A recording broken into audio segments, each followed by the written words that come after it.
Hey, it's Mindy with Astrology by Love. Here today for Gemini Sun and Gemini Rising's horoscope for the lunar cycle beginning on October 21st with the new moon in Libra and going until November 20th with the new moon in Scorpio. I appreciate you hanging out with me today, Gemini. Please like and subscribe. I've also got some pretty cool links down below, so check those out. One of those links down below is for this calendar. This is Llewellyn's 2026 astrological calendar. It's got all the transits, it's got the planetary connections. Let me show you.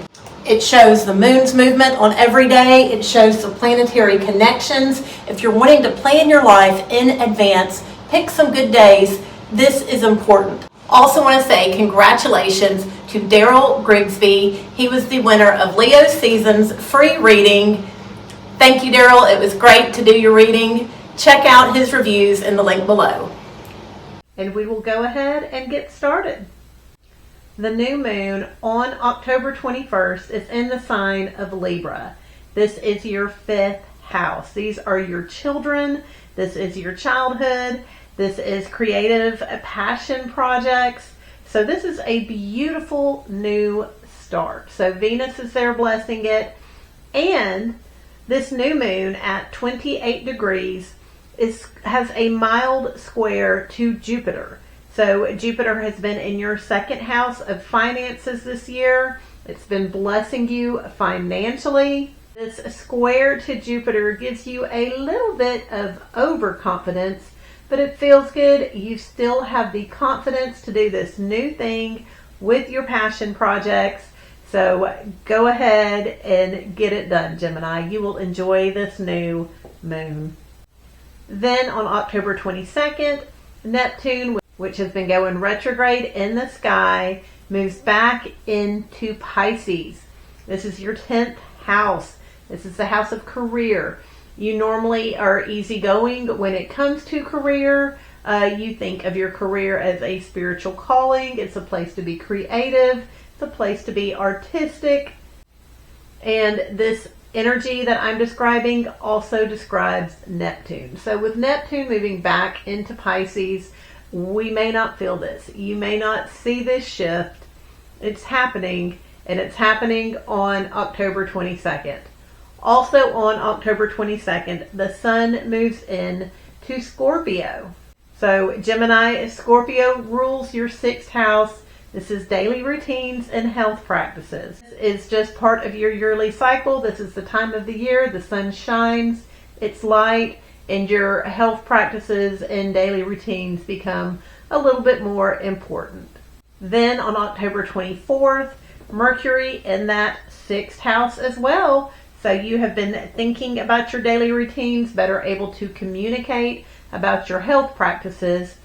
Mercury is trining Jupiter in that second house of finances. So you are better able to get your errands run. You are better able to take care of your health routines, communicate about this stuff, and you are doing it in a positive way. The positivity comes from the boost in your finances.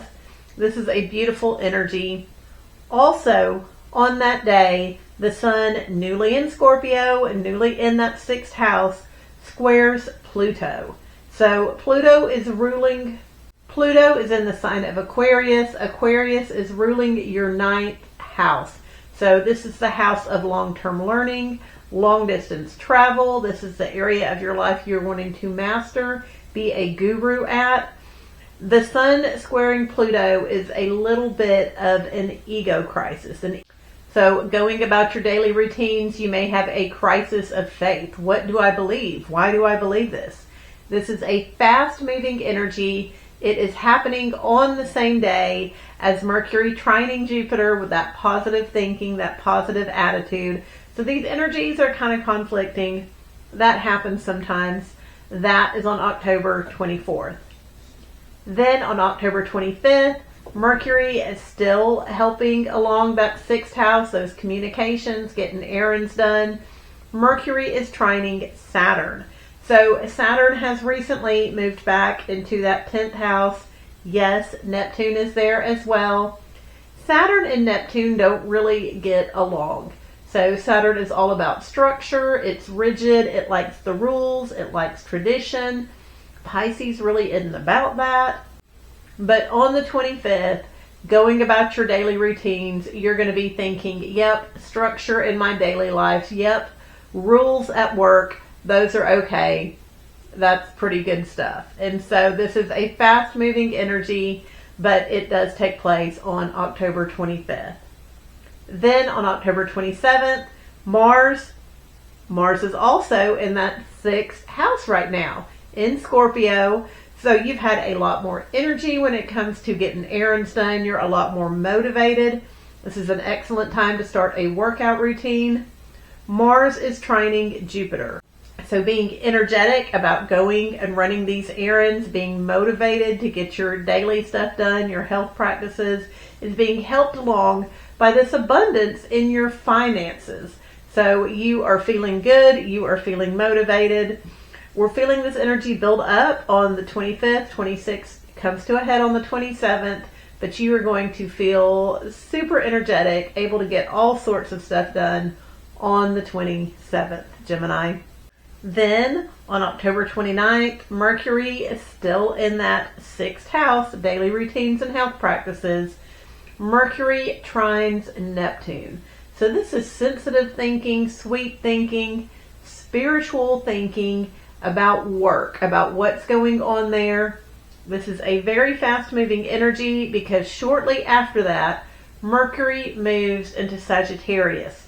This is your 7th house. This is the house of other people, people you are in long-term relationships with, spouse, business partners, just other people in general. So it's going to be easier to communicate with other people, think about other people. Just about as soon as Mercury moves into Sagittarius, it opposes Uranus. So Uranus has been in your 1st house these past few months. Your behavior's been a little bit more unpredictable than usual. Quirky does not begin to describe it. You may have had absolutely no interest in putting on makeup, putting yourself together. Why bother? So something about Mercury in your 7th house talking and speaking to people is going to trigger some sort of unexpected behavior, unexpected speech out of you. This is a fast moving energy. It's on the 29th. Also on the 29th, Mars is trining Saturn. So Mars is going through that 6th house as well. So this is, once again, giving you energy to get your errands done, motivating you to go to the gym. And this trine, this 120 degree, this easy aspect to Saturn in your 10th house is causing you to be precise. You are wanting things to get done just right when it comes not only to your daily routine, but to your work and career goals. So this is all going on the 29th. Should be a pretty interesting day. So just be aware of that, Gemini. Then on October 30th, Mercury sextiles Pluto. So Pluto's going through this 9th house. You are focusing on your calling, long distance travels. You are wanting to learn as much as you can. And Mercury in your house of partnership is causing it to be easier to communicate with those partners in your life. Maybe you're wanting to include them in your learning plans, in your travel plans. There's some sort of rearrangement there. This is a fast moving energy. That is on October 30th.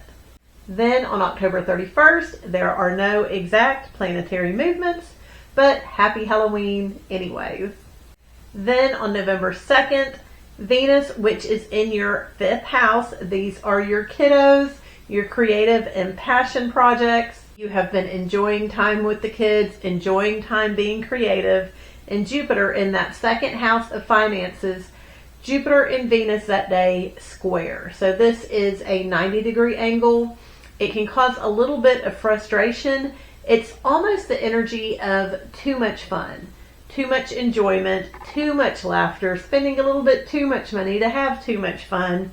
It will still be an enjoyable day, a very enjoyable day, almost too enjoyable, but but that will be on November 2nd, Gemini. So schedule something fun to happen that day. It's probably going to happen fun anyways.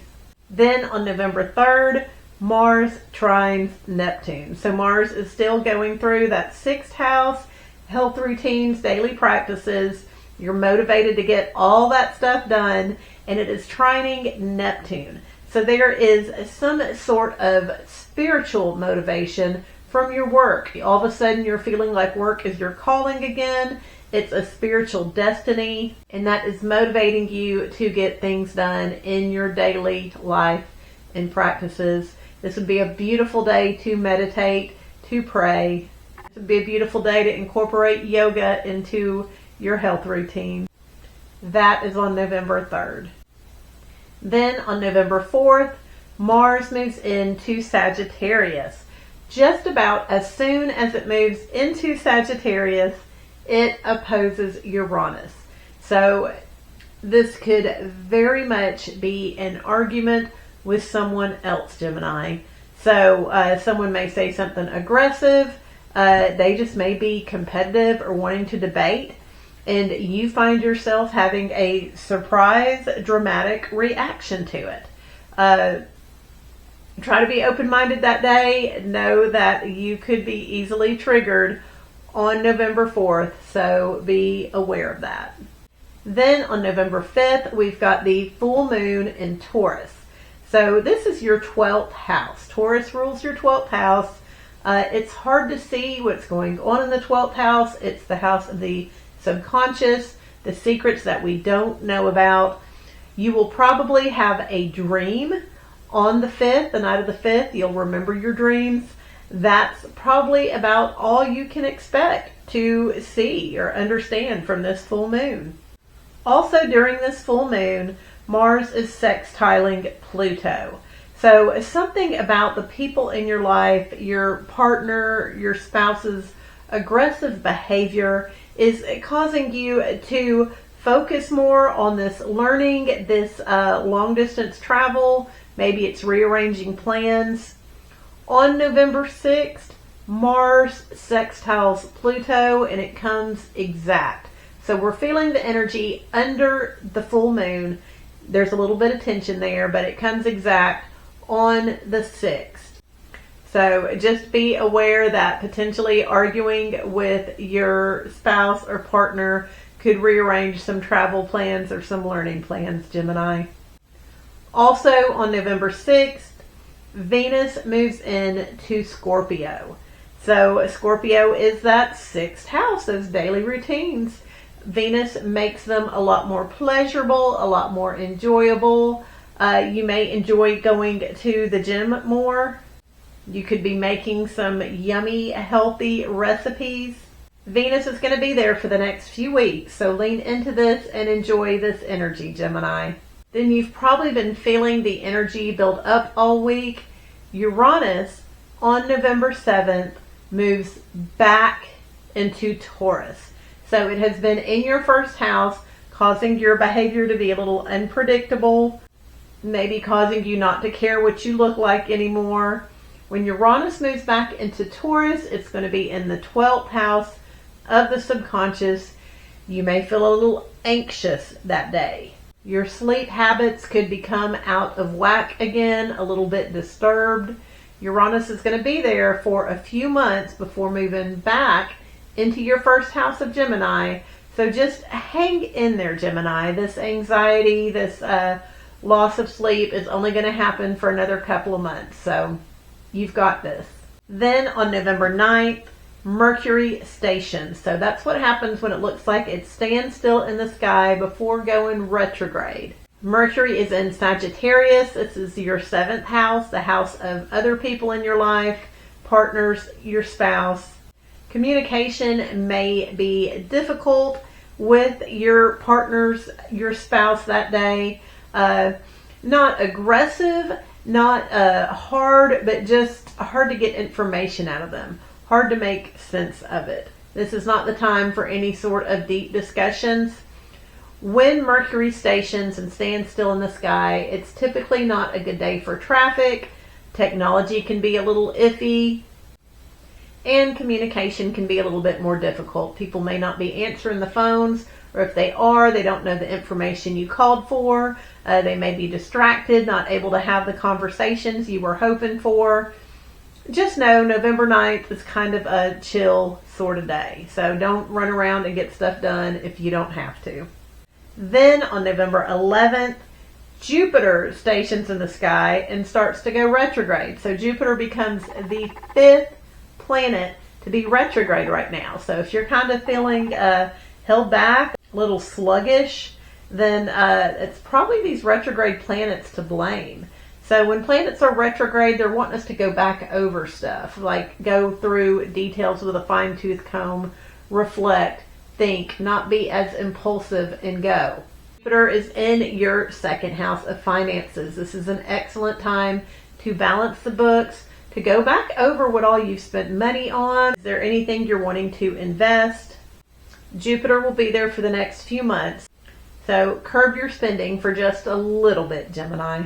Then on November 13th, Mercury, which is going retrograde, lines up with Mars in that 7th house. So we call this a conjunction. These two planets are going to be in the same degree. This is very much some harsh words, aggressive thinking. Your partner could be saying some things to you they may regret. Try to take it with a grain of salt, Gemini. This is a very fast-moving energy. We're going to be feeling it a little bit on the 12th, mainly on the 13th. Try to give them a little bit of grace. This is the planets triggering them.